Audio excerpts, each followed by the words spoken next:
Okay, are you ready? Yeah. All right, everybody. Thank you so much for coming. Welcome to Masters Class Episode 1 with Juki.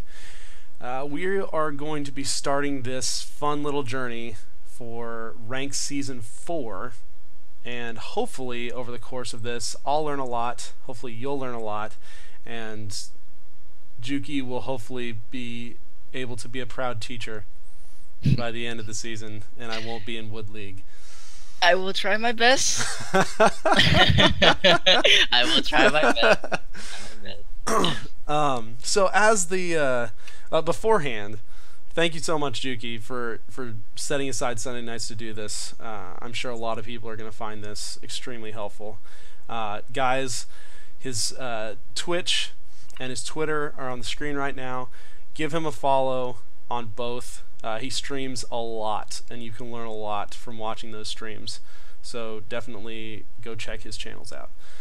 Alright, so new rank season hasn't started quite yet. It starts up this week. So what we're going to do tonight is we're going to take a portion of the battlegrounds, especially some common ones, and Juki's going to walk us through the look, like some of the objectives, timings, rotations, drafting, and such for that. And then after we do 4 of those, we're going to jump into unranked for a game or two and kind of walk through that.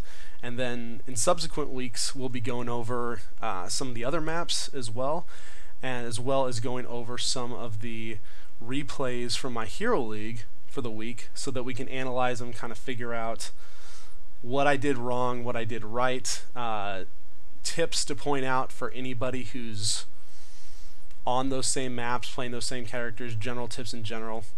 That sounded weird. But yeah, just general stuff that you can be looking for as a player, even if you're not playing the specific hero I was playing, and then hopefully even answer a few questions along the way.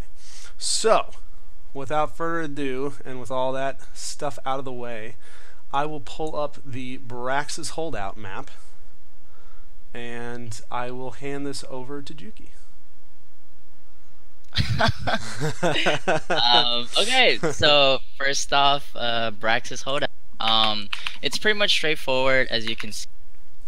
2 points, the top and bottom one, and you also have the 2 hard camps, which is from top side if you're on the left side, and then the right side if you're on the bottom, and the bottom one, and you get the 2 easy camps. So there's nothing too much like in depth, but it really comes into the drafting. So for the drafting, the bot lane, so obviously there's a 4-man. Sometimes it's like you can draft for like you guys can do like a 4 top and then 4, and you know, like swap, so like mess up the rotations a little bit. So again, going into drafting real quick, so you really need like a stun tank, or like just like CC bot, because if you do not have a CC bot lane, then you're just gonna have a hard time to just stay in lane in general. Or you can do like double support if you want to, but like you just need a stun. So usually ETC is highly prioritized in Braxis Holdout. Let me see what other. So quick question, just to kind of throw it out there for a lot of people. So why is there normally a 4-1? Why do you normally do your 1 top and your 4 bottom? What's the kind of advantage in that? It really goes towards the draft. So sometimes sometimes it's like oh, actually wait 1 sec. I'm sorry, can you repeat that one more time? I got a little bit. Sure. Why do you normally have a 4-1 split, like the 1 on top and 4 on the bottom? What's the advantage of the 4-man push at bottom and then the 1 up top? I would, to be honest, I'm not sure how to answer that. I would say that there's really advantage. There's really no advantage. It's just the way to set up the laning phase. Yeah, and the makeup of the 4-man comp. Just to get the strong push effort in before the first wave of Zerg come. Yes. There's really no advantage. It's just like a setup towards like go the lane. This just kind of becomes standardized. Yeah, it's just standard. Yeah. Okay.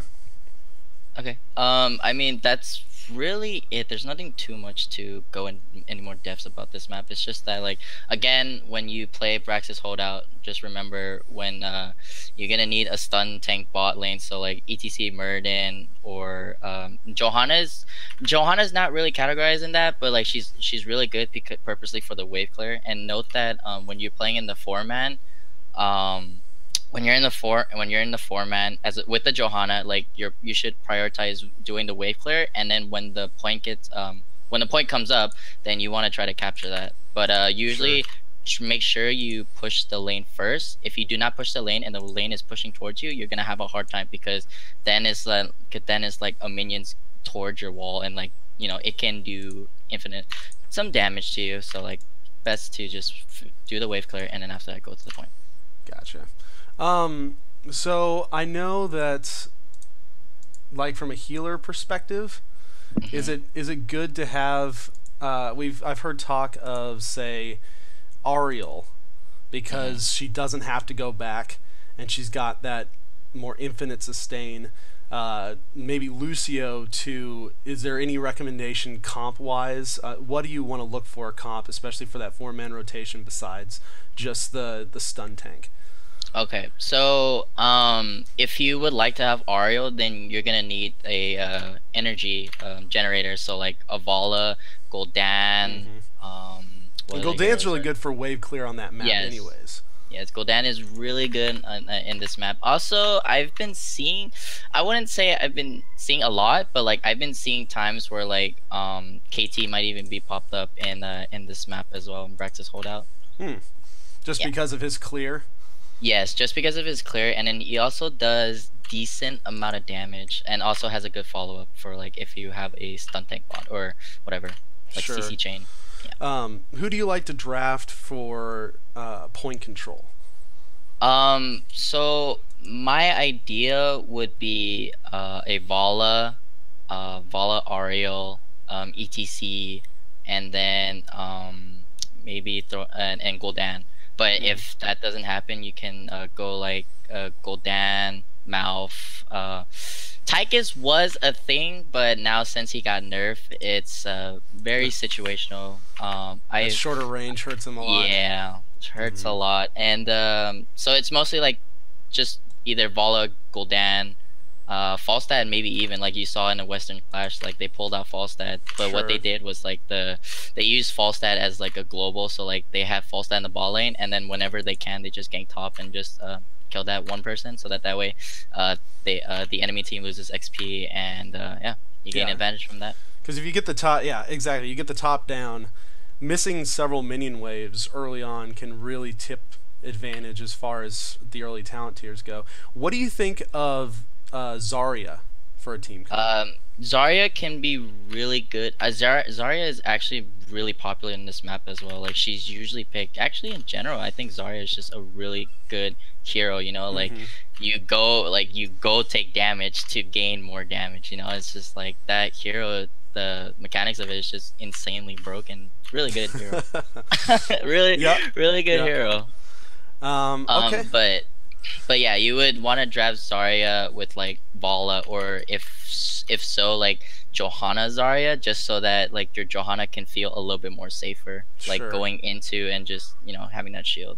Okay, so let's real quick before we switch maps talk about the points. So when your team gets the heavy Zerg wave, do you want to all be pushing, or do the first few you want to leave that one on top for soak and have the 4-man push with it, or do you like to counter push the other lane while the Zerg wave pushes by itself?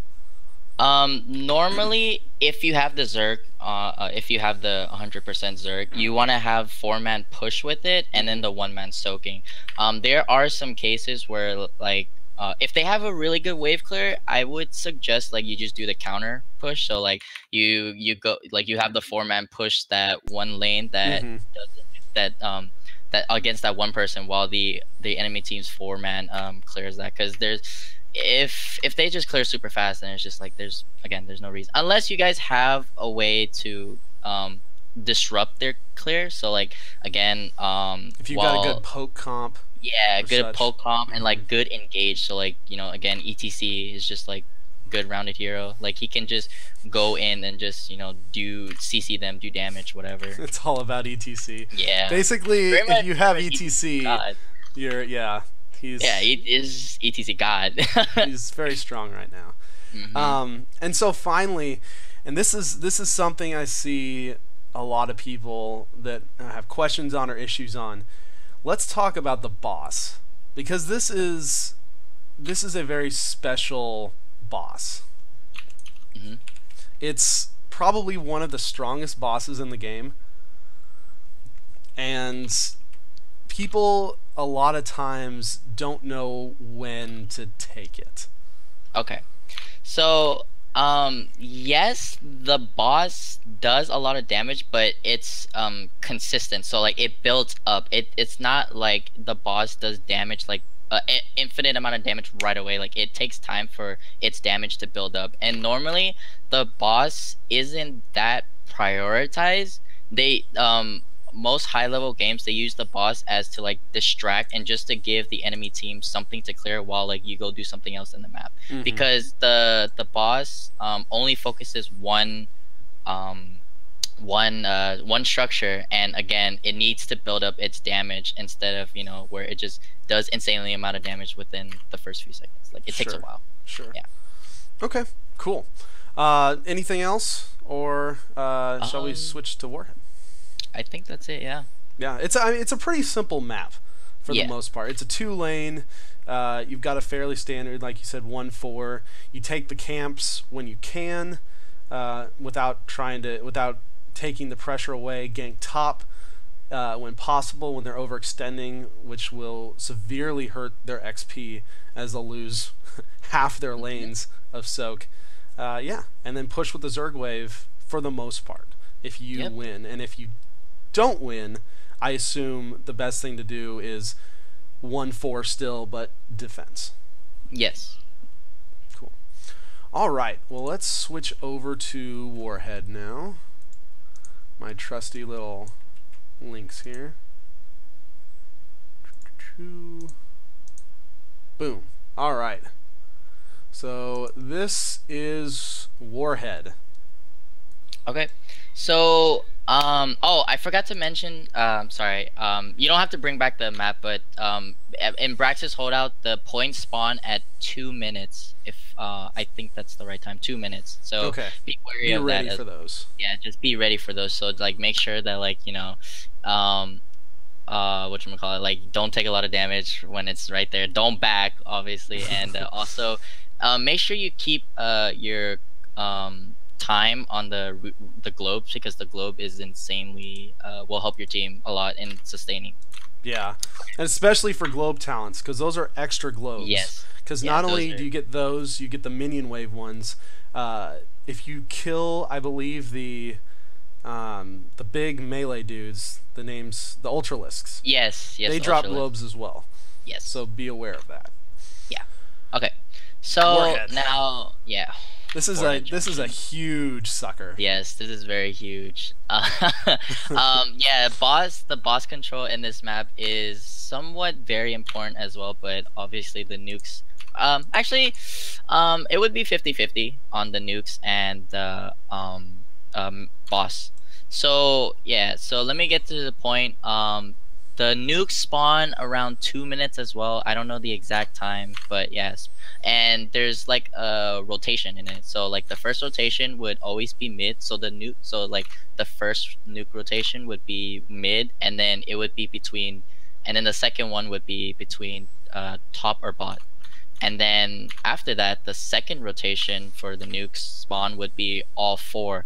Now it's usually two mid and then two top, but sometimes I see like they spawn two bottom and then one mid and then one top. Mm-hmm. It's a Yeah, little random. yeah, it's a little bit random, but just know that like the nukes, the rotation is like 2-4-2. Um, I'm I forgot. I'm not entirely sure, but there might be one sequence where it just spawns one nuke, but it would usually be between top, top, mid, or bottom. But in Mm-hmm. most cases, it's usually 2 and 4. So Now, how do you want to set up the lanes? on the start? Um, What do you usually see setup wise? so usually I see 3-1-1. It's usually for example, if you have a Falstad, you would leave the Falstad bottom, I mean Mm-hmm. middle, because so that that way he can fly between mid or bot, and Sure. yeah, because he has like a limit, like his range limits. Yeah. Well, and then like if you have a Dahaka, then you can put him in the top lane, and now it's like he can globe anywhere. He can Yeah. Z down. Yeah, and then you would want to have your three man bottom. Yeah. And so and like you said, globals extremely high priority on Yes, this map. globals are extremely high priorities. Or if you draft like skirmish, so like Zeratul is fairly good in this map as well. I want to say Lucio is good as well just because of his speed boost. So like you Mm-hmm. just help your teammates get anywhere like insanely fast. Yeah, yeah.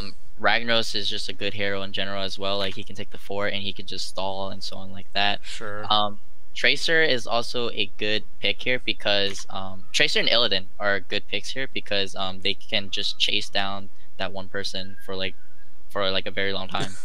Because there's a yeah, especially with Because the map is once you get the huge. forts down on the enemy side, it takes them forever to get to Yes. safety. So Yeah. anybody that has some sort of chase down mechanic is very strong. Hmm. One thing I know you mentioned the nukes, and feel free to disagree with me. I've always found when you have a nuke, the most important lanes you want to use that nuke are going to be top and bottom. And this is Yes. because top and bottom are the boss lanes. Yes. No, you're 100% right on that. You wanna the only and also note that the way you use your nukes is you wanna make sure that cursor at the middle of the fort, so that way you take the you do wall damage, you do fort damage, and you also take down the well. Mm-hmm. Yes. Because one nuke will destroy the well, it will do decent damage to the fort, and it will almost take out both towers in the gate. Yes, and also note that these nukes uh get have can be more can take more damage, or not take the sorry um builds up their damage, there you go, through time. So like the 5-minute nukes will not deal as much damage as a 15-minute nuke. Mm-hmm. Yeah, so keep that so be wary of that as well. And also note that the only time you want to use your nuke mid is if you want if your team really needs the XP, due to, like, I don't know, you guys Just to kill died the bottom, towers and the yeah, fort, just yeah. to kill the towers and get the XP as fast as possible. And also note that sometimes like you guys can't go mid because they're all mid and you want to use this nuke, so and there's a bot fort, so what, and you guys need the XP. What you do is you just put the nuke on the wall, and that way you get that XP rather than having to wait later. Mm-hmm. Yeah, it's just safer if you need to use it in a safe spot than forts. The front fort towers and C8 still do give decent XP, especially if Hmm. you're behind. Yes. Okay. And other than that, I think that's really it. There's nothing too much. We can go into drafting as when we do that later. Like, I'll go in more depth about the drafting later. Sure. When we, yeah. Let's talk about the bosses. Yes. These are really weird bosses because they drop a lot of AOE damage. It's actually a lot of their damage when you're fighting them is avoidable, and so when do you usually make the call to take the bosses, and what do you want to try to get out of a boss grab? So you have like two ways that you can do to get value off the boss is one, you can obviously take the boss, and then after that push with the boss, but you only want to and then if you have a nuke as well, then use it. But normally, so it's like if you haven't taken the bot fort at all and you guys manage to get a bot boss, then what you want to do is you just push with the boss and then kill that bot fort, and then once it gets to the bot keep, you want to use your nuke then, so that that way you guys might have a higher chance of taking that keep with the boss. Instead of using a nuke on the fort. Yeah, yeah. Because it's just like so like let's say like you guys wipe them bot lane at somehow, and then again you guys take the boss, so it's like they have no way of they have no way of stopping your push. So you want to just save your nuke for the crucial moment, which is trying to get that bot keep if you can. For sure. And vice versa with the top lane as well. All right, cool. Trying to think. There is hard and easy camps. Both of those, the easy ones are on the bottom part of the map. The hard ones on the top part. Those are again kind of grab whenever is decent. If there's nothing going on between nuke phases, you never want to take everyone out of lane to grab a camp. Never, ever, ever, because you'll lose soak. I've seen that's one of the things I just wanted to point out on this. That this goes for any map in general, really, but never pull everybody out of the lane to take a camp, because you're going to lose a lot of soak at the same time. Yep. Okay, that's a quick overview of Warhead. We are going to move on to Infernal Shrines. And this one, it's a lot to talk about on this one. This is an incredibly popular competitive map. This is also probably my favorite map. Okay. Just gonna. Yeah. Okay, cool. Should have this pulled up.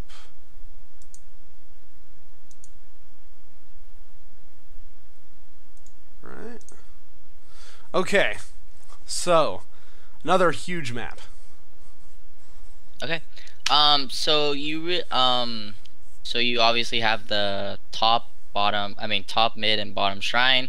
And these immortals. No, sorry, not immortals. Punishers. I get them mixed up sometimes. It's all Diablo. Yeah, pretty much. So yeah, Punishers. They spawn randomly at each of the shrine. You will never know, but you can kind of count. You can keep count of like where which one spawn, and then you can kind of tell which one will spawn the next. So, for example, because it'll always rotate through all three yes. before it starts going through again.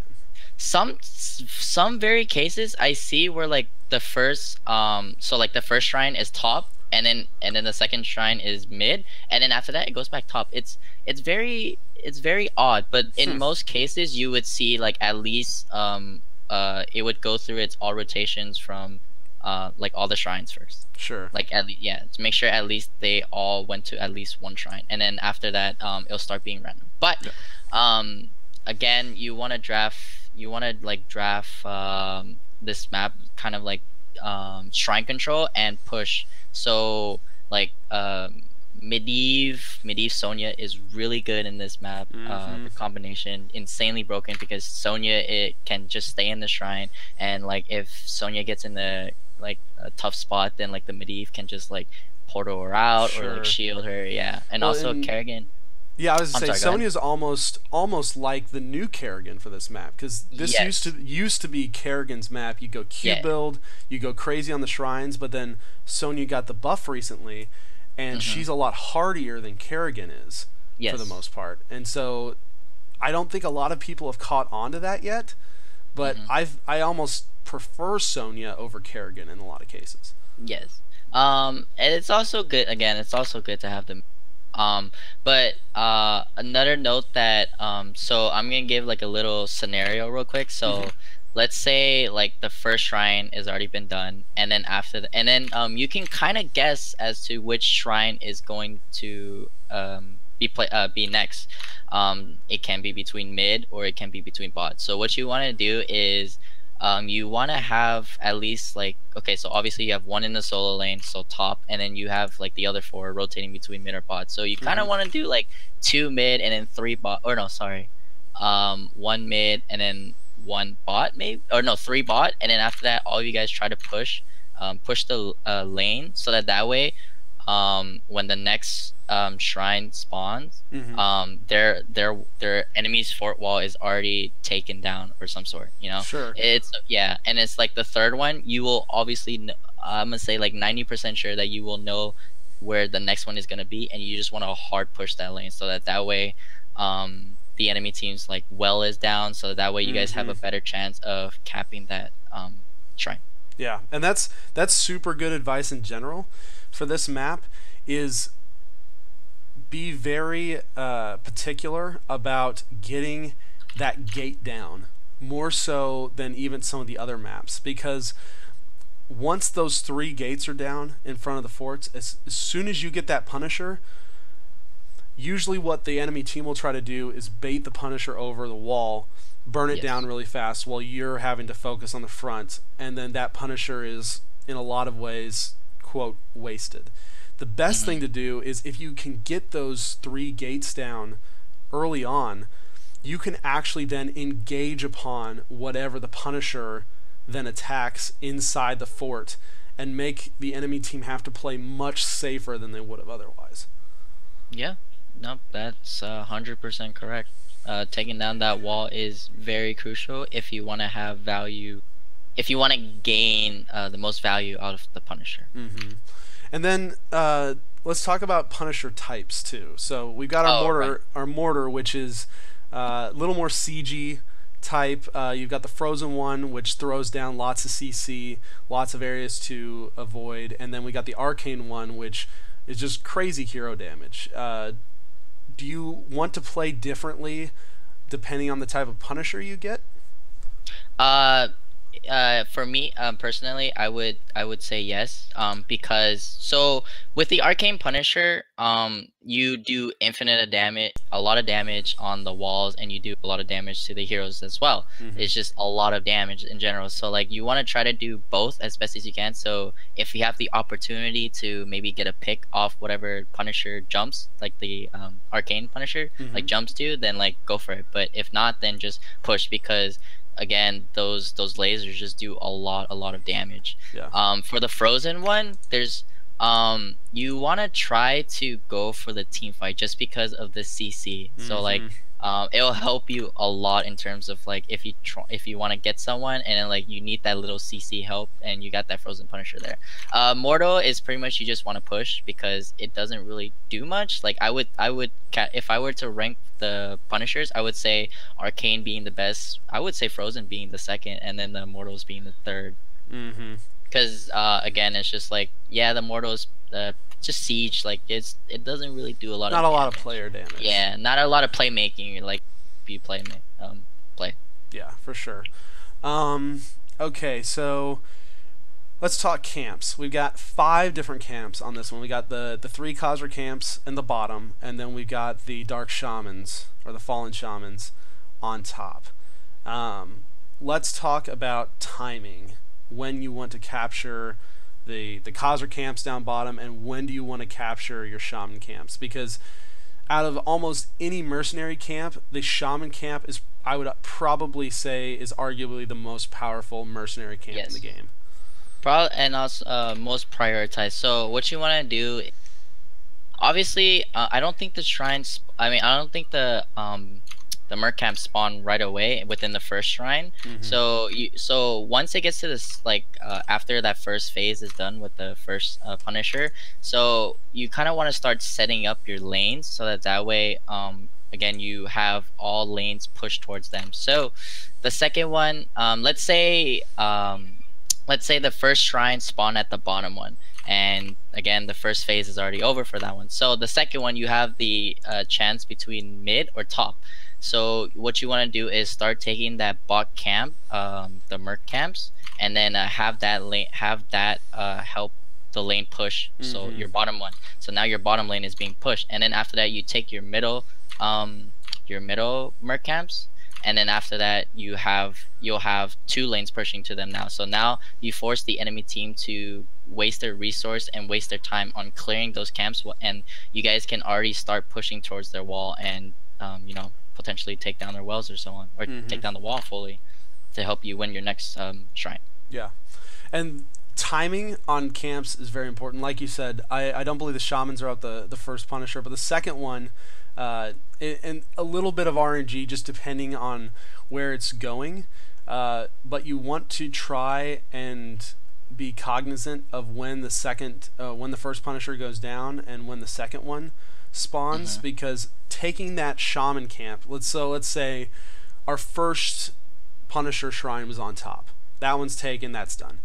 The second one then spawns in the bottom. If you were prepped, Oh, go ahead.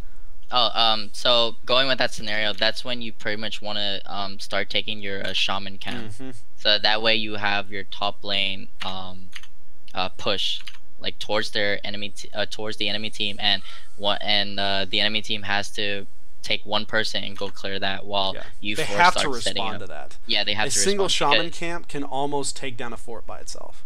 yes. It's nuts. So anything you can do to cause the enemy team to have to say, crap, do we do this or do we do that? That's the scenario you always want to try and put the enemy team in.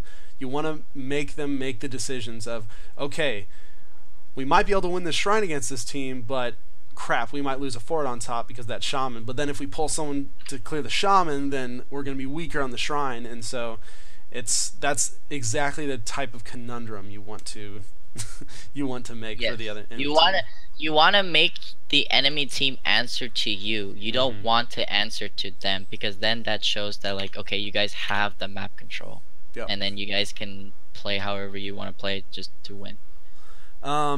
Let's talk about one more thing you mentioned earlier, 4-man rotation. So you Yes. got your 1-man in top, and then you talked about a 4-man rotation between mid and bottom. So Yes. 4-man rotations are usually doable whenever you have two lanes that are close together. Why don't you walk the people who might not know or have never done necessarily a 4-man rotation, Okay. because it's hard to do in like a quick match type scenario, but especially when you're on comms or when you're up in higher rankings where people kind of know what's going on a little more, it can be incredibly useful. Okay, so I'll just go base it off the competitive games. So in the HGC, people like they wave clear mid, and then after that they safe rotate. So if you're on the left side, you go like near that little bush right there, like that square bush. Yeah, you rotate that way. So you just pretty much keep doing that back and forth until the first shrine spawns. Yeah, and when you do this, this increases the chance. It gives you great push, and it gives you great ganking power, especially Yes. if they don't react with a 4-man rotation of their own. Yes, and again, it's like, if you have an ETC support as well, so like mouth, so like ETC mouth is a really good combination for this map, because you can have your ETC stay in their rotation and just mess up the rotations, and then in case like you guys do have a kill potential, then like you have the mouth follow up, mouth root follow up, Mm-hmm. and then after that you guys can just kill that person if the enemy team doesn't rotate correctly. Yeah. So you guys have a better punish. Yep. Exactly. Any other tips on this map? No, not really. I think that's it. Cool. All right, then we will move on to our final map that we're going to talk about tonight, which is going to be Towers of Doom. And this is a super special map. It's completely unlike any of the other maps from an objective perspective, and it's one of the very few maps where I'd say this map is probably one of the strongest comeback maps in the game. Yes. All right. Okay. So, to get a quick rundown, the altars do spawn a minute and 30, if I recall correctly. Sometimes I don't keep count. I just like when the indicators spawn. Yeah. I just know that, like, okay, it's gonna spawn. But like usually it's going to be the first altar rotation. The first one is rotation is gonna be the first two top, and then after that it's gonna be between the middle one or the bottom one. So it's always going to be 3, and then most cases it would be 2, so like mid and bot, and then after that it's completely random. Sometimes it can be another 3, or it can be a 2, and sometimes it could be a 1. There is only ever 2 sets of 3. Yes. And globals are kind of prioritized in this map as well. And note that the merc camps are really good as well, because it can help you take a fort down faster than if you were just to like or 3-man push. Mm-hmm. So yeah. So what you want to do in most cases to really win the game is just try to take bot fort as best as you can, and then after that defend that, because the bot fort just kind of the way it position is just like you get a lot of map control. So again, the altars, like for example, if you guys manage to take the bot fort and the mid and bottom altars spawn, it's like you already have like what I would say like what percent, 1/3 of their map control. And they have nowhere to retreat to. That's the really huge part of taking these forts. Yeah. The only way that they can retreat is going to top side, but it's like you can use one of your solo laners body block them, so that way it's like they have no way to escape. Yeah. And like it's a lot harder to kind of escape the top side rather than going to the bottom side. Like bottom side, like if you need to escape, bottom side is usually the safest way.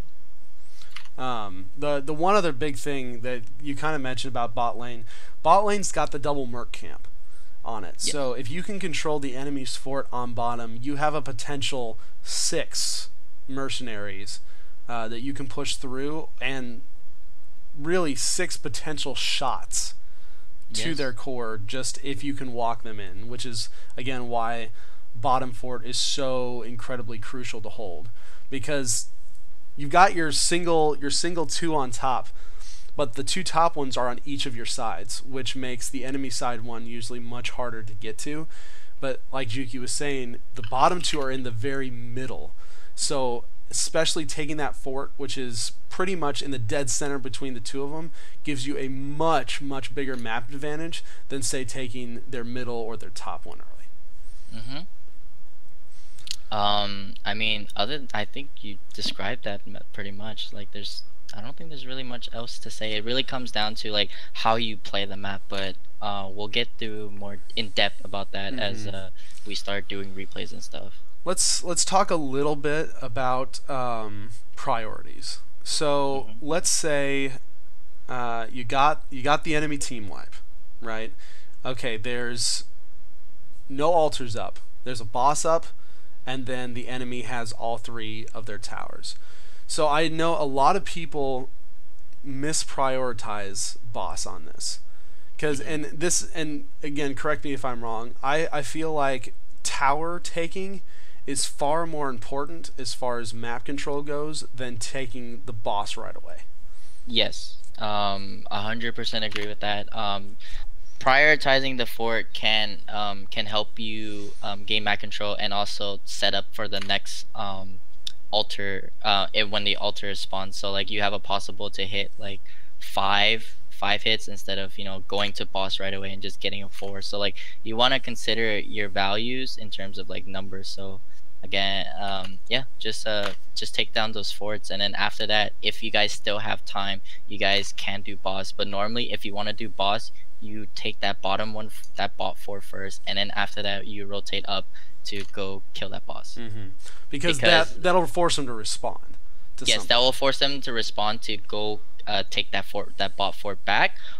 Or what you can do as well is take that bottom fort, and then after that do one of the merc camps if you guys are in position to do it as fast as possible. But just note that if you guys aren't in position to do it and you guys really want to do that boss for like maybe a potential end game, then yeah, you guys might as well just take the fort and then go do the boss, because now again, if you do that merc camp, you have 2 threats. Like they're forced to go bot to clear that merc camps, or they have to go and fight you guys at the boss. Yeah. So, and potentially give up 3 shots. Yes, on the core and just give up doing 3 that. shots. Yes. So, yeah, this map is very much priorities as far as what do you do first, altar wise. So, how do you like to set up your lanes in this map? Let's see. A 4-man rotation between mid and bot, and then you have your solo lane. So mostly it would be like a Dahaka solo lane top, maybe Falstad. That's very rare cases, but a Falstad top lane, or Artanis top lane as well. Any solo laners. go in the top lane as their solo area, and then yeah 4-man. Okay, cool. All right. Any other Towers of Doom tips? I think it's all about map control in this Yes. one. Like you can't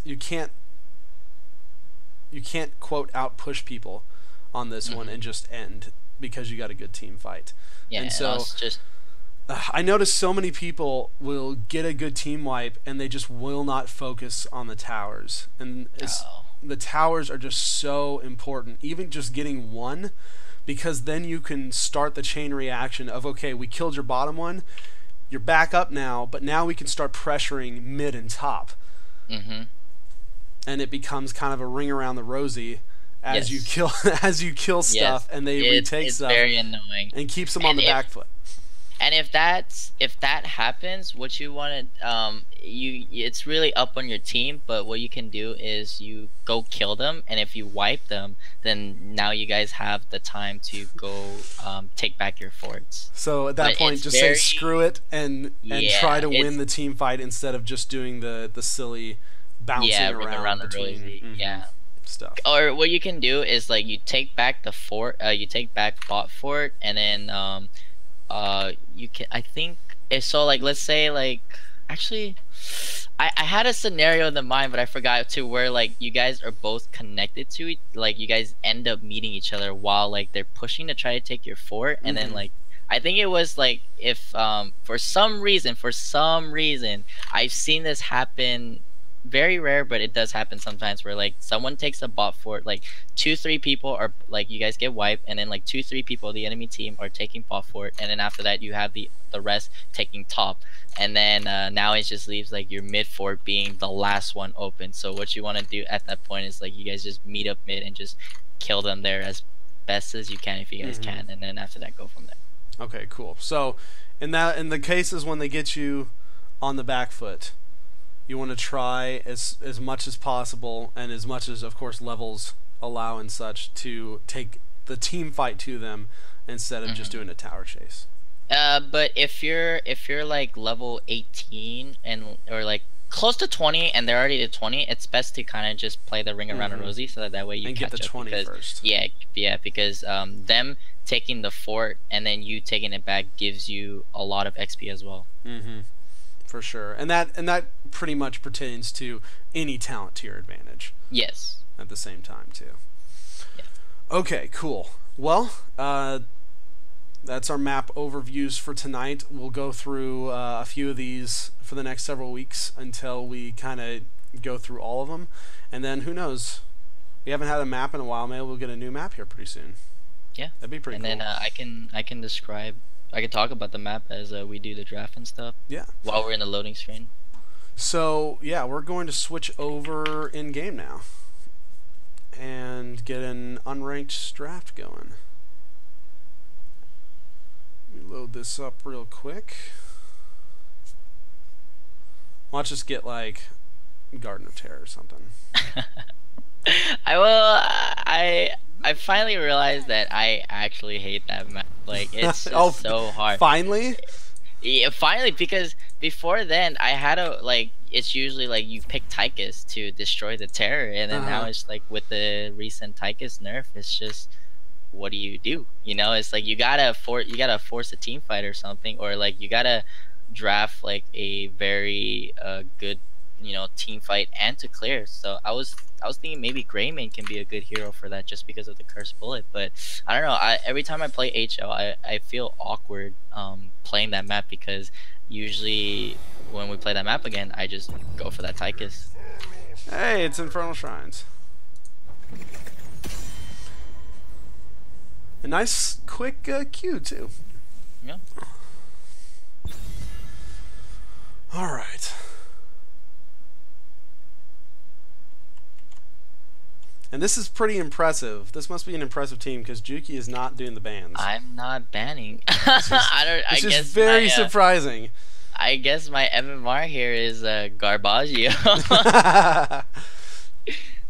Okay, so Infernal Shrines. What are we looking at for bans? Obviously Ragnaros, Malf, I would assume, Of course. Actually, right now the bans are mostly like Rag and then Tassadar, just because Tassadar, because with the like you can build a very good comp with Tassadar. So like you have Tas Vala, you can go Tas whatchamacallit, Tas Sonya and so on, like Tas Melee in general. Like it's just Tas it just Strong. does, yeah, it's just strong in general right now, and also with the arcane damage, whew, crazy.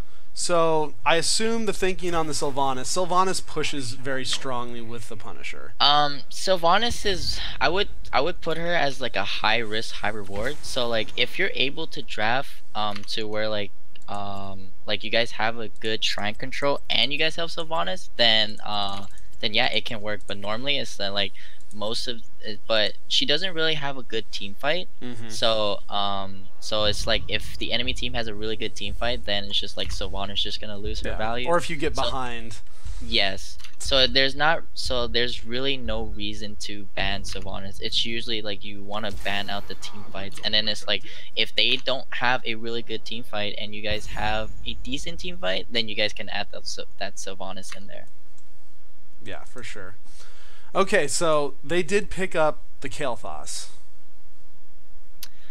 Kael'thas is actually not that bad in here as well, because and, you know, you guys meet up in the shrine, so like he can do a decent amount of damage while you guys are like trying to take the monkeys or so on. Yeah, so he's not too bad, but there's not really a case where you want to pick KT, because you also have Jaina that you can pick up. Jaina has a better value as KT because you do more damage when one is when someone has the Jaina's passive, and yeah, and also you have that level 10 CC, that level 10 Ring of Frost that just has more value than the KT CC. Yeah, for sure. All right. So yeah, they have a Tas Illidan. So wait, the mouth ban?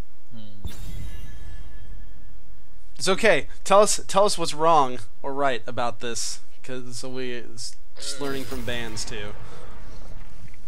I think banning out the support was fine, but I think it should have been prioritized as to banning the Rhaegar. The Rhaegar has a better value with the Illidan combo rather than Mouth with the Illidan, because you for have the Rhaegar lightning shield for the ancestral. Yeah.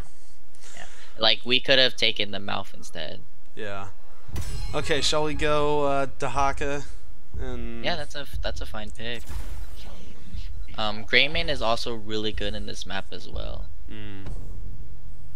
Because he's kind of like a range and a melee, you know, with the Worgen in human form. Yeah. Worgen in human form, excuse me. And also is like you want to go the curse, so like the Q build and then the curse bullet. So like you guys, so like Greymane can do the shrine safely with his cocktail build. Yeah, for sure. Hopefully our Bubble Fett switches back to a healer. Yes, hopefully he goes to support.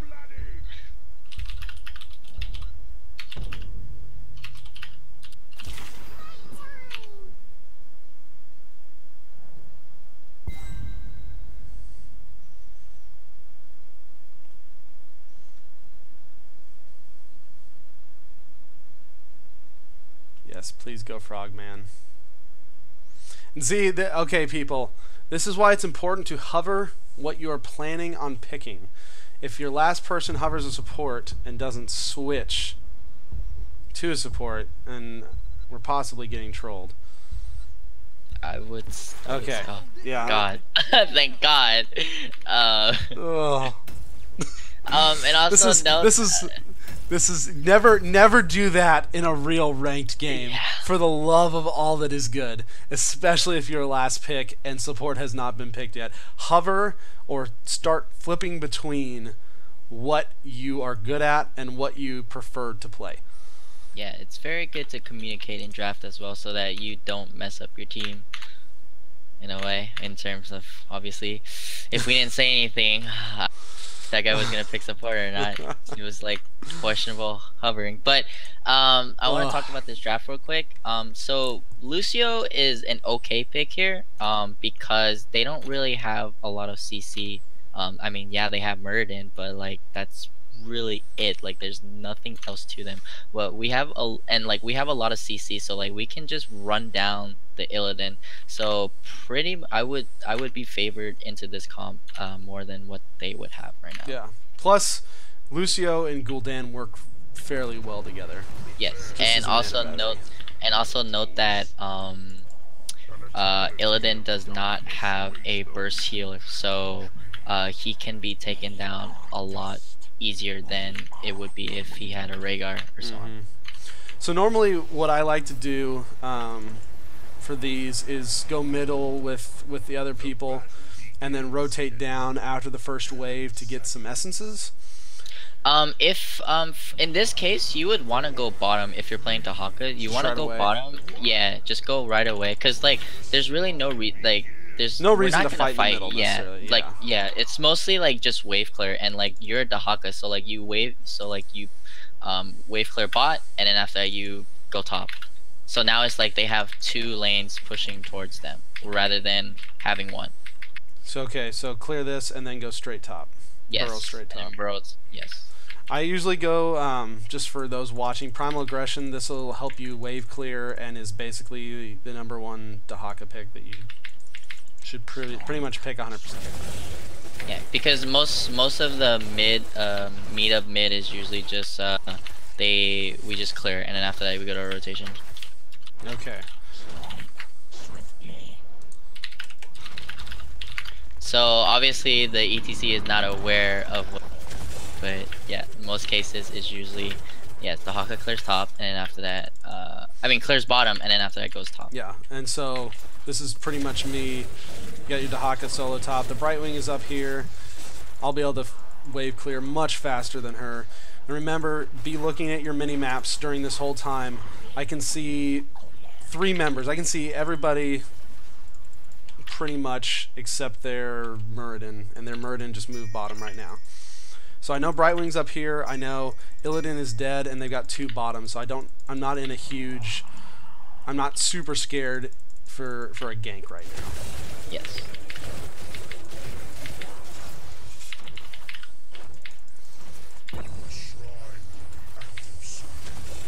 So yeah, and also when the first shrine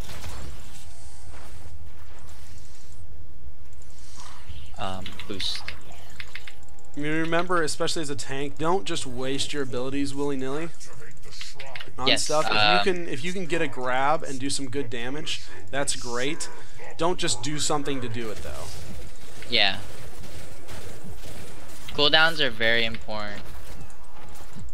So yes, now we have 4, so now everyone group takes the shrine, goes to the shrine. All right, so I'm up here with Brightwing right now. So basically we're at a 1-1. Yeah, at this point, since they lost 1 person, it's like you can stay top and just soak. Yeah, like you have the ability to burrow, so like you can just instantly. I can be there. Yeah, I can be there if I need to be. Dahaka is very much a split push tank, and right now I'm keeping their healer away from them. Yes, and also like you can bury behind them, and then after that like close their getaways.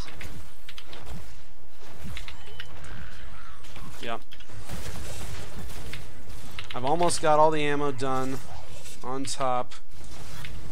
I can bro down if you need it.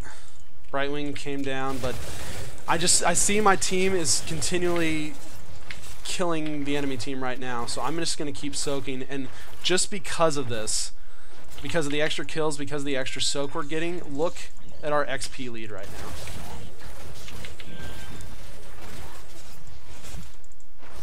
Ammo's gone on top. We got a Punisher now pushing mid, so I'm going to want to keep the pressure on top, just because I've already got quite a bit.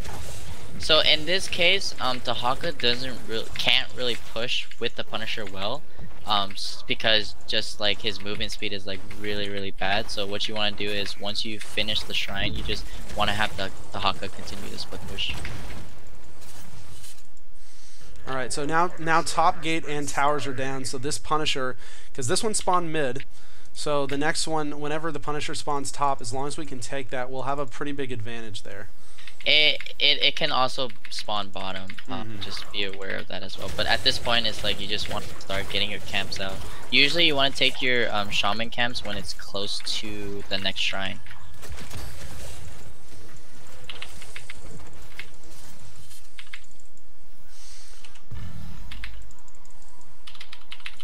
Right now, we don't have anybody soaking bot. From either team. ETC is rotating down. That's something to always be aware of, though. You just want to try and keep people soaking. Right now, Illidan's missing, Tassadar's missing, and so I don't want to push out too incredibly far because they could rotate around.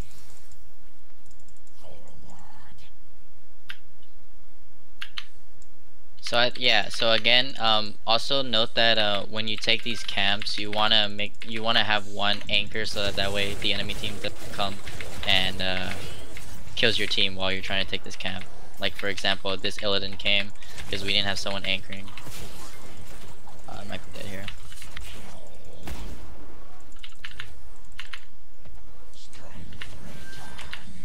All right, I've got Lucio up top. Lucio's heading back down. Yeah, Lucio never wants to leave this form.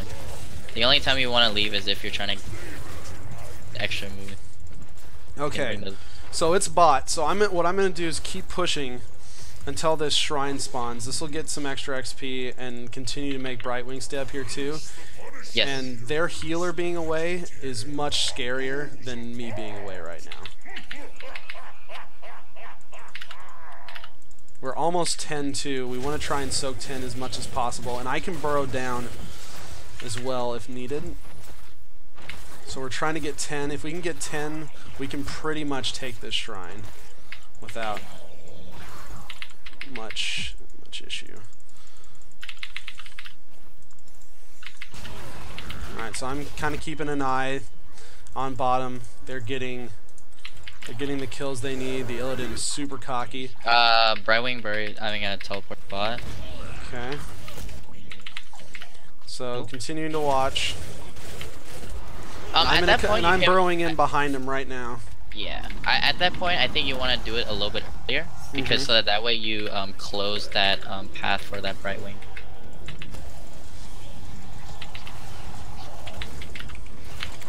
But now you're here, so what you want to do? Yeah, and also again, when you do these, you do it exactly like how you would do Brax's holdout, which make sure that the lane is pushed towards them, so like you have some pressure on. Yeah, because you don't at this point. Getting somebody in lane and grabbing this XP and pushing a little bit is not a terrible thing. I'm gonna go and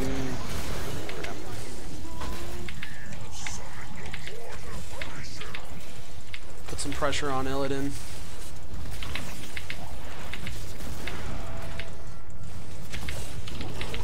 Got a grab on him. Gonna kill Muradin. There we go. There you go. And now we push like mad. Yeah, and then in this case, again, you can just have the Hawker. Yeah, I can actually burrow top now and just keep the push going. Because they don't need me necessarily. And this is just going to extend our lead. There's a big wave top. This is a bunch of XP. And this is the power global on this map. They got Illidan mid just to be soaking.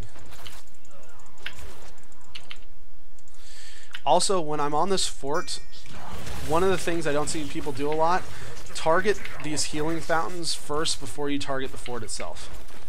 This takes away a very valuable form of health regen for them. Yeah, and especially on this map too, where like these wells are like close to each of the shrines. Alright. So Brightwing teleported up just to help Illidan out. We got some nice push. Normally you probably don't want to do. I mean, I guess that the next shrine is gonna be top. You can kind of shaman just so that you can get that lane pressure. But I mean, it will be taken. It won't get that value that you're looking for, but the pressure there will still. You will still have value. And in these games where you don't have control of everybody or you're not all on comms, it's much better to help the team out, even if it's not necessarily quite the right call, just because you'll give your team a bigger chance of success if you help out rather than if you say, no, that's not the right thing, I'm going to go it alone.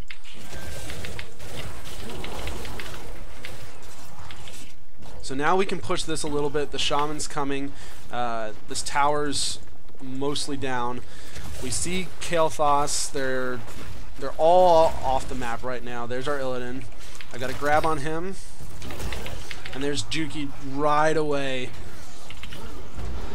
Jump. Oh my gosh, how did he live? Oh, he should be dead. Oh no. I didn't have any follow-up or not follow-up.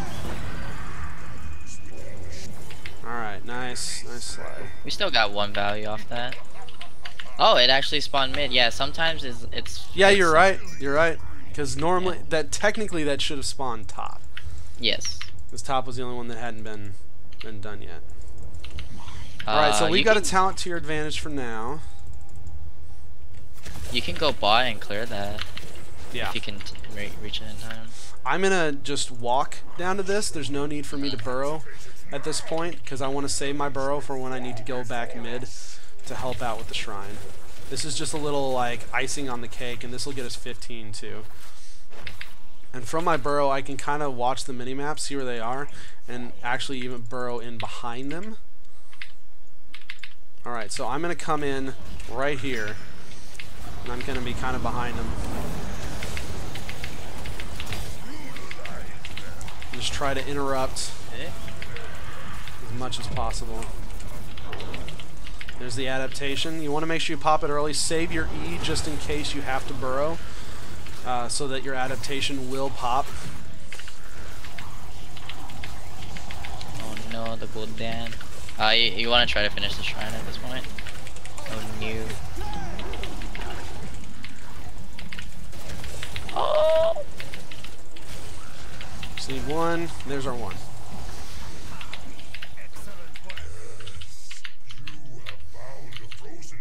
Alright. Good job, team. And this is the frozen one, so like Juki was talking about earlier, we want to try and get picks. We want to be aggressive here and watch for those the enemy freezes. Let's see if I can get a tongue right here. And there it is. Nice. Good tongue. Go, Punisher, go! Okay, this is one thing to be careful of. They do have a Kael'thas, so we need to be watching for those chain bombs. Because you want to make sure to spread for those because they can really wreck your team. There's a stun. Quite get the tongue off on that. Let's finish off this little fountain right here. And then we get out of here. Awesome. Now we take camps. There's a lot of camp pressure. Always start with theirs first, especially if they have someone down. We do have a talent tier advantage, which is really good at this point. And as we rotate, we're going to clear these really fast. Now we go for this bottom one. We need to help. See if we can help Gul'dan here. Alright, I'm going to try and get another tongue off on Illidan. We got the speed. Oh, that was good. It was a nice fear. Alright, we don't want to get too greedy here, but that was a nice pick off. So what I'm going to do is I'm going to go ahead and dig up top, clear our shaman camp, because the rest of the team doesn't need me to clear those, and then this is just going to be more pressure on top, just because of how far top is pushed out at this point.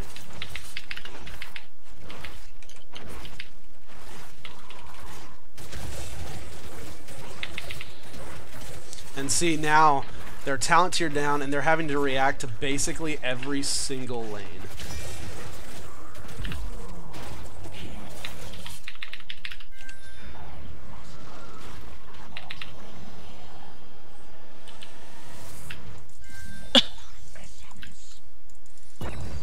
Alright, Now we got Shrine. We can popping also up. look to invade theirs here. Do you have burrow? I do in 5 seconds. So I'm gonna burrow over here. Oh, not quite. Oh. I'm gonna burrow in behind them right now, though, to cut off their retreat. Oh, you should have focused on that task. Oh, missed. I was waiting for you. If you Yes. No. Tell me things that I should do. Yeah, Taz was legitimately right next to you, so if you can just get him, we can I can follow up. Your damage dealer can follow up. So it doesn't always have to be Illidan, like it can be whoever. Just make sure you tongue someone. Hey, Just Gul'dan. as long as you tongue them. Never do what that Gul'dan did and just be alone. there. Yeah, you want to be with your team when you play Especially range. this late in the game. Yeah. The only person who can really be on their own is the Haka or ETC since he has stage dive. All right, so we're gonna not hold it. I'm gonna go ahead. Oh, actually, yeah, actually, yeah. That was my mistake there, but yeah. Hold So that. do you want me to go bottom and push? I think at this point you can just stay with us. Stay with. Yeah, because since we have a Punisher and the walls are down, we have a chance of getting a keep here. So now what we'll try and do is look for picks. Yes. Right there. So there's a grab. Illidan's behind us. Now we just help our Punisher friend out. Illidan's behind us. Just gotta watch out for all the AOE. We have a lot of AoE. Tongue. Nice, good. There's just fire going off every. Nice. Whoop. Oh boy. And now we take the keep and we end the game right here. This is just a Brightwing and a Muradin. There shouldn't be, and we have 30 seconds. We should easily be able to take core at this point. Muradin's not going to have the damage he needs. And this, you don't want to get too distracted by them. If you can get a pick off, that's fine, but most, especially with 10 seconds left, most of your focus needs to be straight on the core. Yeah, and also note when you're trying to do core damage, you want to kind of split so that you don't get that splash damage, and so that like if you know, the enemy team, like it's very close where like the enemy team is gonna spawn, like that way like they have to focus everyone in like a different location rather than in one location with a bunch of people. Because I've seen that happen a lot where like one team just 5-man clumps and you're getting this massive splash damage. Yeah, and then everywhere. the enemy team spawns and then you guys just get wiped. Like I'm don't be gonna afraid. give you an upvote, Juki. Thank you. But yeah, that is the easiest way to get wiped as you're doing a core call, is not splitting up, because not only does it mitigate the splash damage, but it also makes it much harder for the enemy team to clean you guys up with AoE. Okay. Shall we do one more? Yeah, we can do one more. All right, cool. So we'll do one more, guys, and then and then we'll do some outros, and that'll wrap it up for this episode. Hopefully this has been helpful for a lot of you guys.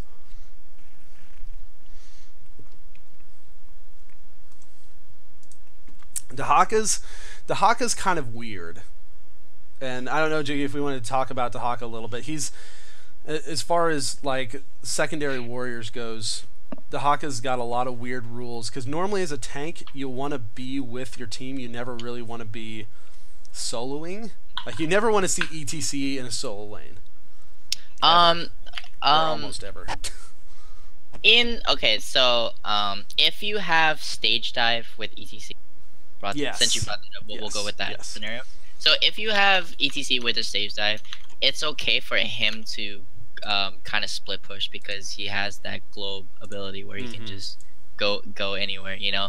And also, but note that when you have an ETC like that, you guys do not have a front line, so you guys need to be wary of how much damage you can soak from the enemy team. So like if you're playing against a poke comp and you guys have an ETC stage dive, then what you want to do is and you guys want to engage, so you just have the ETC initiate with the stage dive first, and then after that you guys follow up. Yeah, for sure.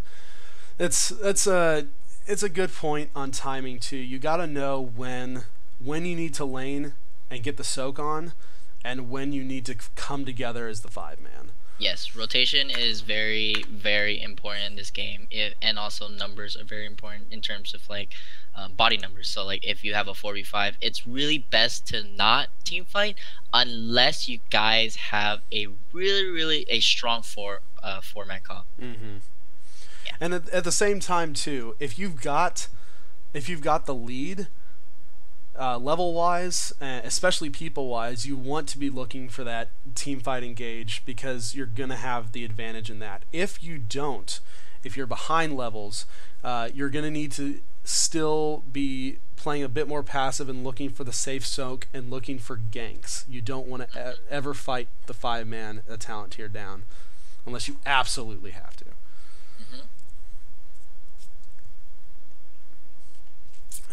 Maintenance on Tuesday. There's our patch, our crazy tank changes patch. I'm actually a little bit excited for this upcoming patch. Yeah. Simply because Arthas might. Oh man. Yeah. He's so good on the PTR. He's very good. That's, if I remember correctly, that's the only thing that we really tried. So I'm looking forward to that solo Arcanus, and then bring out those insane drafts. Do you think we'll see a lot more priority placed on Murden and ETC with the tank changes? For some reason, you see a lot of, and you see Murden's being prioritized a lot in the Korean metas. I think it's because so like if you just because like he has really high sustain, because you just go third win, and like you already Super have sustain. you already have your like hyper carries, so like you have the Vala insane amount of damage, you have to go down already, so it's like you don't need that perfect storm, you don't need that, you just need to survive, you just need to be the front line, and like ETC does do that for you, but so does Murden. So and they were two of the earliest tanks in the game, so they have two of the most well-rounded tank kits. Just kind of overall, they're much more generic-y, pure tanks in a way. Blizzard's changing a lot to more niche tanks. And so I feel like there's going to be high prioritization placed upon Murden and ETC simply because they are going to be the all-around tanks, and then possibly seeing niche tanks later on in the draft, or tanks in general drafted later on, especially if both Murden and ETC are banned out. Ooh, look, it's an Abathur. Master Abathur. Ooh. We are going to have an interesting comp, guys. In this case, so you have a Nova already, so you gotta treat, I guess, a Valera or a Zeratul, even though obviously her kit isn't the best, but like she can kind of blow someone up. Like she can just blow someone up. So yeah. So for me, I would be playing Li Ming. Li Ming is also a very good clone for the Abathur. Yep, we gotta be thinking about that. Yeah. Tracer is also a good hero to pick up here. Like, yeah, you don't really have the Tassadar, but you have the Brightwing, where he can just teleport to you with the shield talent at 7, and then and then you have the Abathur's hat, so like you have a decent amount of shields for the Tracer if needed to. But the backline is actually really low because we already have the Nova, so in this case Li Ming would be the best here. And she's still got that safety that Tracer has too, in a lot of ways. Falstad would be another good pick, but they already picked up Falstad. Greymane is very situational depending on what they have, but Greymane can be good here as well. Gul'dan is also a good round hero to pick up as well. What tank do we want? So we Murden and JoJo are pretty much the. I think here you want to pick up Murden or Diablo, just for the Sonya to when the Sonya spins, you can use the stun to stop her spin. Yeah. Yeah, I think I'm gonna go with the Murden this time around. Plus, I have the sweet Robot skin. Nice. That's actually a really nice skin. It's one of my favorite skins for sure.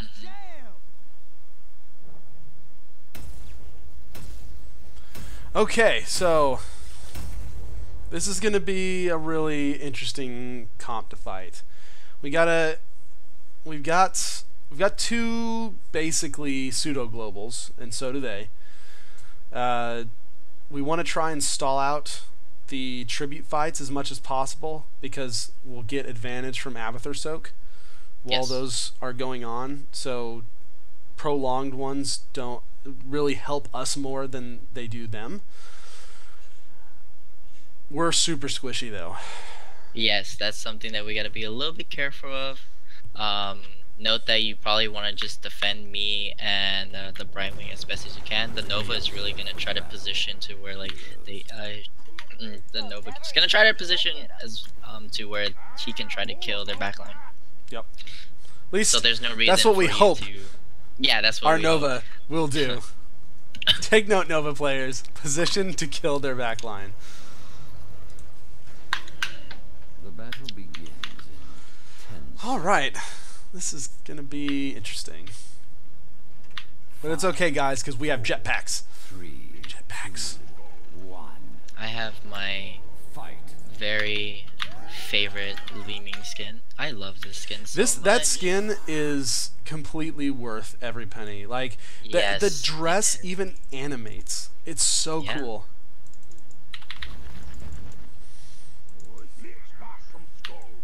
All right. So, their Nazbo is not stacking. Oh, you ain't gonna stack. Oh my goodness! This is why you don't just waste your Q.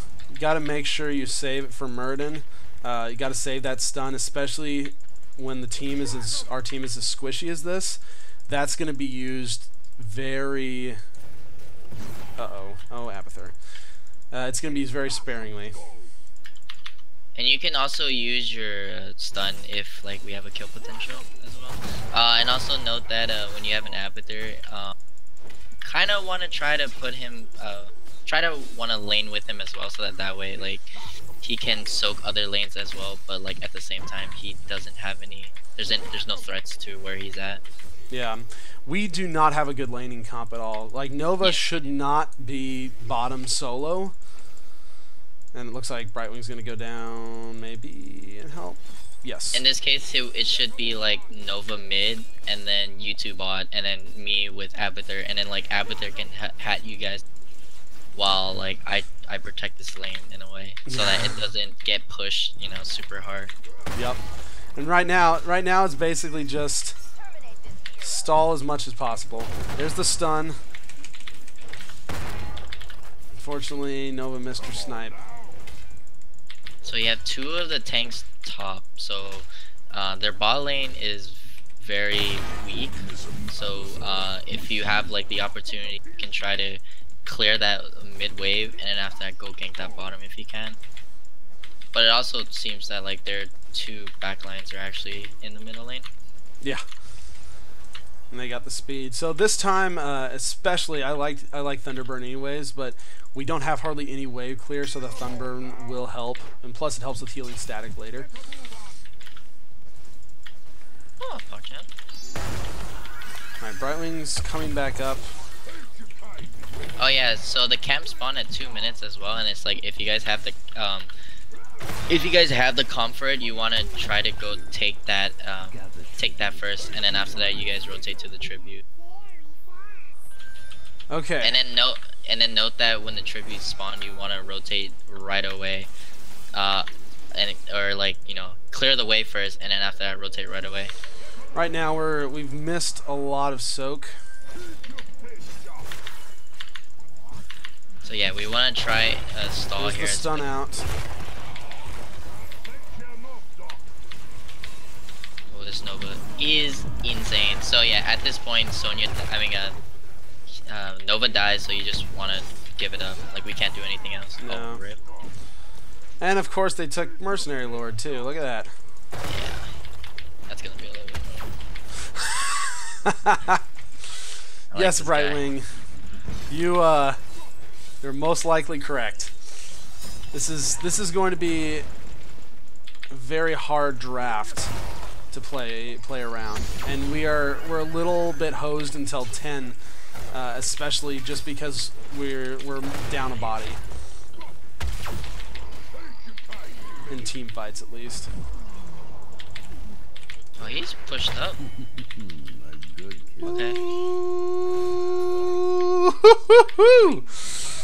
Woo! Or you just pray for your enemy team to mess up. Yep, or that. I have to back. We're not 7. I know. Ooh, Nova died again. We're gonna try to stall this as best as we can. But we're not going to hard engage on Yes, this. we're not. Yeah, we're not gonna. Like, don't risk your life for it. This could be a dead Sonya though. Ooh. There's a Dahaka coming in. I think we can Again. kill one. Oh, Alright. I missed my scope shot there We got our too. Nova here. We have to be careful though. There's Falstad flying in. Alright, we have to be very careful. Stun onto. We're just getting poked down too much. Whoop. Okay. I think We're gonna have to one do up. this. Yep. Okay. So again, Abathur is body soaking, which is good.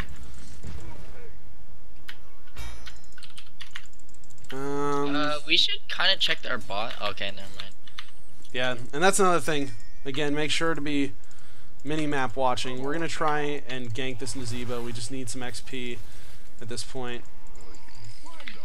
I should be able to get him. Oh, Lucio's right here.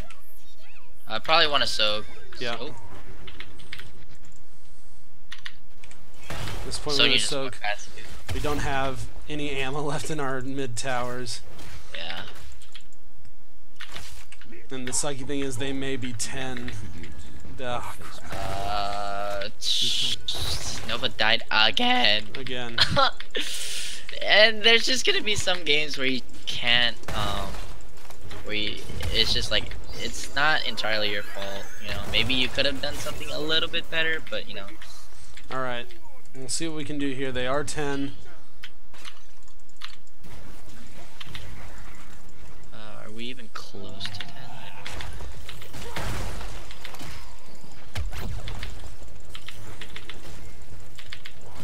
Ah, crap. And again, at this point, we're just gonna have to get cursed probably. Yep. Oh, No, not quite. Alright, I'm gonna stun there so that Nova can get away, maybe, if Nova actually runs away. Nice. Good job, good job. Okay, now we just defend. We got some good kills. you want to have all of you want to have everyone at least in soaking at this point. So you're gonna go bot. Yeah, I'm gonna go Okay. bottom.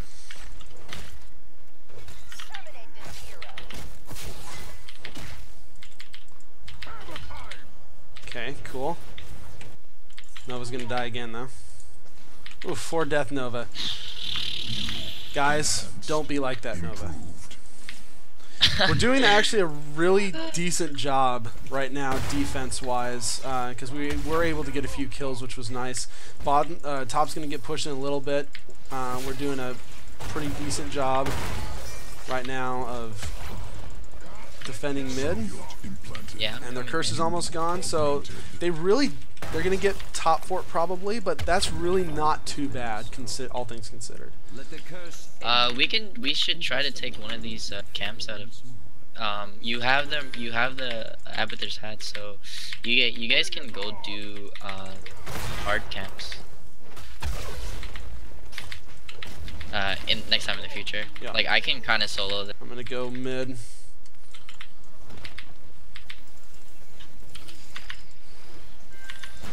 Alright, they're trying to push in a little bit mid. They took out the last Lord Abathur's going bot, which is good to body soak.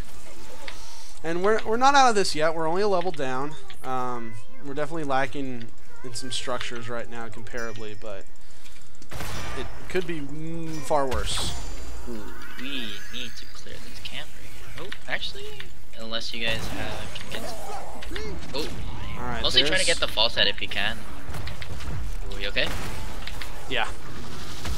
Oh, might have to use your ulti there. Yeah. There's the stun. Oh, wait, this guy's way too over. Yep. Nice. Get left for a kill here as well. There's the Abathur. Alright, then I'm going to have to pull back a little bit. Let my trait kick in. There's my healing static. We're going to try and chase these down a little bit. Coming, drinking! Up! Oh no! Ah! We got 2 out of it though. Whew, Worth. Okay. We need some defense on bottom right now. I'm going to try and soak this mid as much as I can. And get a little damage down. We're on even talent tiers and we almost caught up in XP too, which is fantastic. Yeah. Make sure that Sonya is not there. She does have Mercenary Lord. Okay. So we're good. And again, Sonya's mid. We see Falstad and Nazeebo on top. Alright, the Haka just burrowed in. Yeah, we're in the same talent tier. We want to try to contest this one now. Like, and we're 10 as well. They don't have Gus as well, so we don't have to be scared of Gus.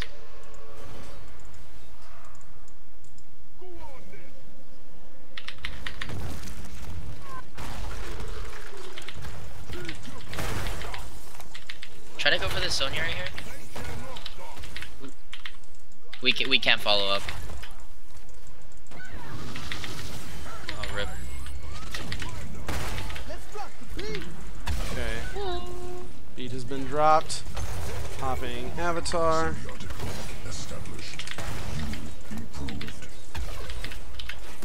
Try and block for the rest of my team as they pop away. I'm very low on mana though right now. Ooh, I died. Ooh, okay, we gotta kill. Yeah, so you went. Yeah, and so guys, this was my bad on that fight. I followed up on the Abathur trying to get the Nazeebo who's got Ice Block. And I should have stayed with the rest of my team. So remember, don't be like me.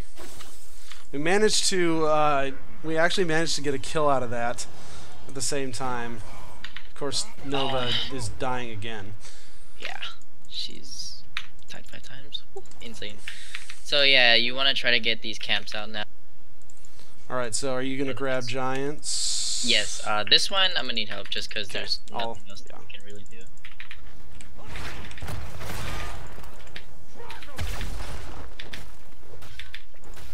Alright, we just need to get 16. We're doing pretty good keeping up XP-wise. Abathur's been doing, well, not a super amazing job.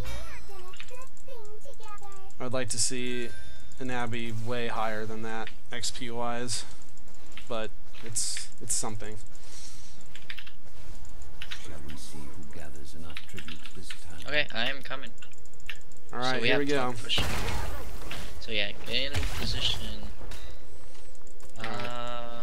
Actually, I'm gonna go Stormform this time around. Actually, oh goodness, I actually might be dead here. Ooh. Uh-oh. Yeah, they came from behind and just killed me. I didn't think that he would be there. Oh yeah, try to go for that Nazeebo there. You guys can wait for him. Gotta kill. Okay, there's that. That's good. He does not have break it down. Or Avatar's a sound popped. barrier. Stun's going out. Sequences augmented. It seems you've lost a point. Crap. Gonna have to pull back a little bit. There's not a lot I can do. Brightwing, I'm sorry. Stun on Lucio. That was a little bit my fault. I should have just rotated the safe. I wanted to get there. Did you go the scary way? Yeah, I went this way instead of going through the safe way. Oh, wait, can we kill him? Do you have a stun? I do. Stun. Nice. That was what's called a greedy false dad. Yes. And that was only their second one, so we're still not in a terrible spot. Brightwing will be back. Still got 40 seconds of false dad down. We should be able to get this next tribute. This might be a decent time to boss. Can we go into Dahaka? Yeah, Dahaka. Yep. We killed the Lucio. Okay, that's good. This, as I said, this might be a decent boss time. Got to defend though. Got lots of stuff pushing. We wouldn't really have the boss because like we don't really do. We don't have the damage. To the boss. Yeah, we don't have that we don't damage. have the damage to get a boss. Yeah, See if we can pick Sonya off maybe. Oh crap! Oh, Behind you. Yep. Getting out. So yeah, Nazeebo got picked off, so we can't really go for this one. And also, note that in Curse Hollow, you can tell by where the tributes are gonna spawn. So if you already see that 2 are spawning top, the next one is gonna be bottom. It's never gonna be 3 top, and it's never gonna be 3 bot. All right, so this is gonna be a defense again. We can't take this tribute with Nova down. So this is basically the goal of this is keep surviving. It's yes. Basically the goal. Bottom's gonna need some stuff pretty quick. Top we won't have to worry about right away. They're gonna try and take this. Yes. Like that. And those will need to get cleaned up immediately.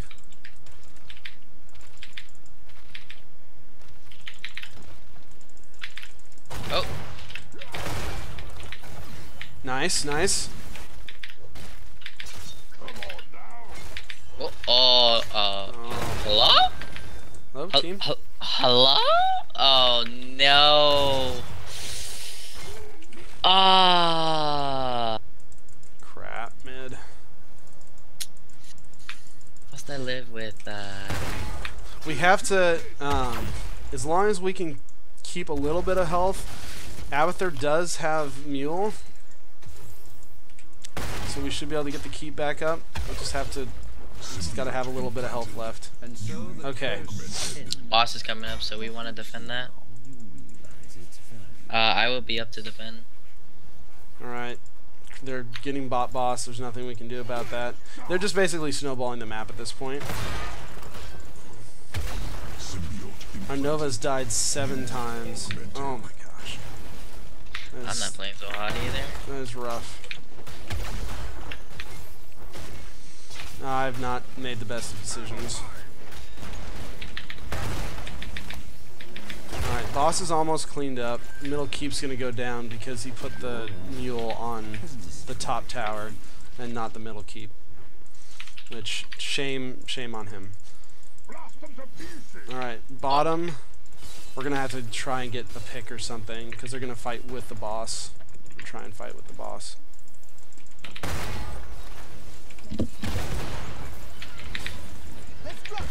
At this point, oh, okay, so beat has been sound dropped. barrier's down, yeah, and we're 20, so we can look for a fight here.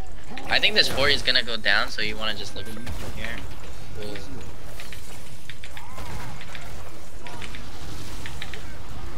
Are you okay?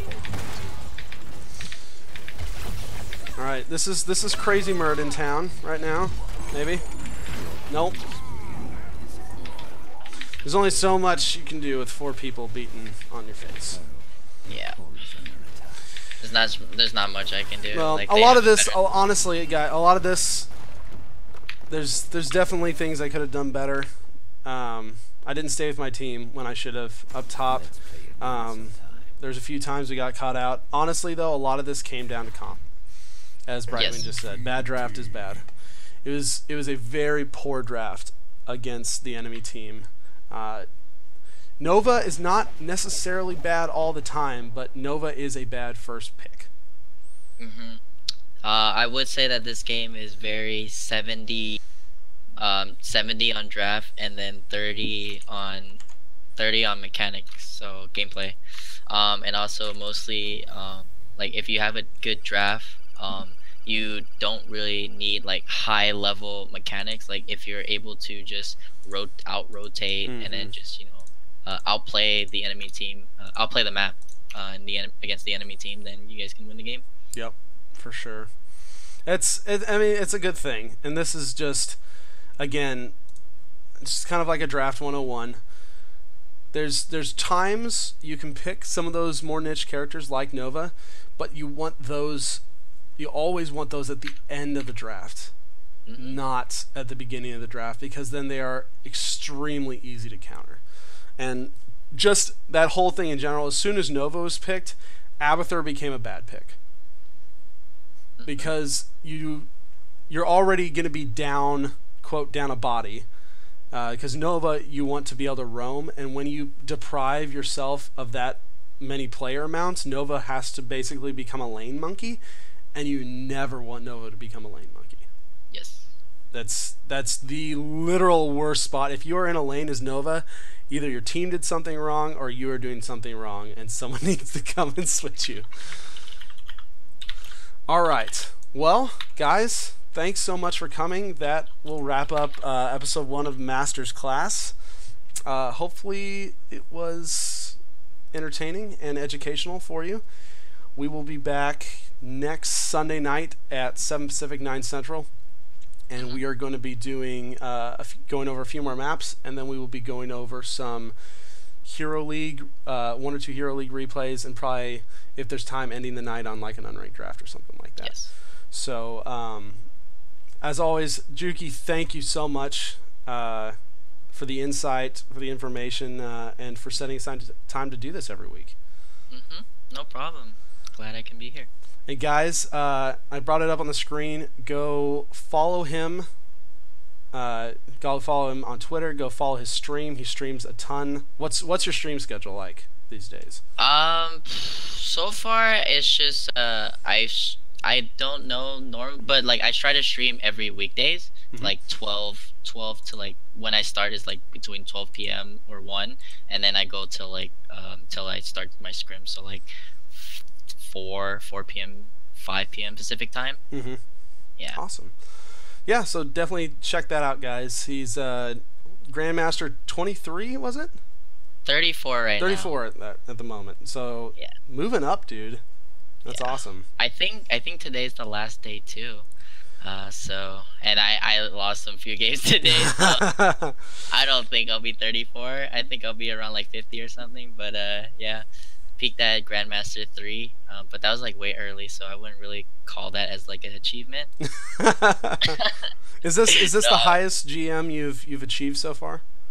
I think this was the highest. Yeah. Nice. I think this was the highest. Congrats, dude. Yeah, the season wraps up. I believe we have one more day of it tomorrow. Do we have one more tomorrow? I think so. I think the season will swap over with the patch on Tuesday. Oh, then I guess So you've got time. One more day. I have one more day. You've got time. That's Yeah. right. But anyways, guys, again, thanks so much for coming. And if you liked what you saw, give the channel a follow. I also do a podcast called Lords of the Storm. That's every Wednesday night at 9 Central on twitch.tv/Lords of the Storm. Would love to hear feedback or anything else regarding the show, what you like, what you didn't. And we're going to be kind of tweaking it, of course, as the season goes on. And hopefully, I'll improve. That's the hope, right? Yes. Senpai? Master Juki? I will try my best. He's going to try his best to help me not be a scrub, guys. It'll be good. All right, dudes and dudettes. Thank you, and take care, and we'll see you next Sunday.